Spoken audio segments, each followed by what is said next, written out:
Ако гледате кулинарни предавания или обичате да се ровите из готварски книги, вероятно сте чували за флер дю сел или цветето на солта на български.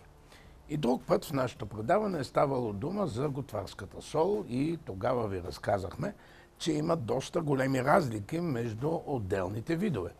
Основно те са два – морска и каменна, като и в двата вида има по няколко представителя.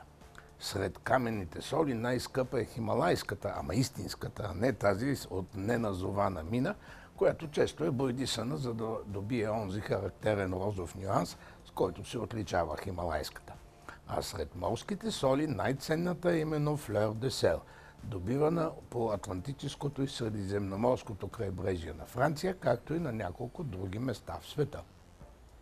Още римският политик и военен Плиний Старий, живял между 23 и 79 година, който обаче е много по-известен със своите научни трудове, пише в Естествена история за цветето на солта и посочва, че в онези години то се ползвало най-вече като очистително и за направата на мехлеми, с които легионерите мажели мазолите по ходилата си.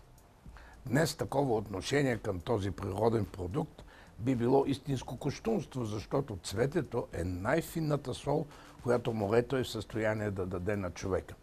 В висшата френска кулинария финните кристалчета с формата на нежно цвете, оттам идва и името, не се ползват за простото вкусяване на някоя ястие, а за придаване на последния штрих, в последния момент преди сервирането на блюда с яйца, риба, месо, зеленчуци, шоколад и карамел. Ще попитате какво е толкова специално при тази сол. Затова нека погледнем производствения процес и тогава ще разберем защо е и толкова скъпа. Ясно е, че става дума за морска сол, но не каква да е, а такава каквато остава в солниците при определени условия. Кристалчетата се образуват само в горещи дни и безветрие и се събират от специални солни градини. Такива метеорологични условия се срещат на малко места по света. Около град Герант в област Бретан на Атлантическия бряг на Франция, в областта Камарк на брега на Средиземно море, в региона на Авейро в Португалия, на испанския остров Майорка, на Канарските острови и по крайбрежието на Лакония на Пелопонес. При изпарението по повърхността на морската вода се образува много тънка солена коричка, която се събира много внимателно и само на ръка. Заради тези особености реколтата е много малка, като при оптимални условия може да достигне около 2 кг на ден и то от големите солни градини край Герант. Разликата спрямо обикновената морска сол се състои в това, че при нея водата в солниците се изпарява напълно, така че на дъното на басейна остава слой сол, който след това се изгребва с машини. Тази сол е по-солена, с по-остър вкус и по-груби кристали.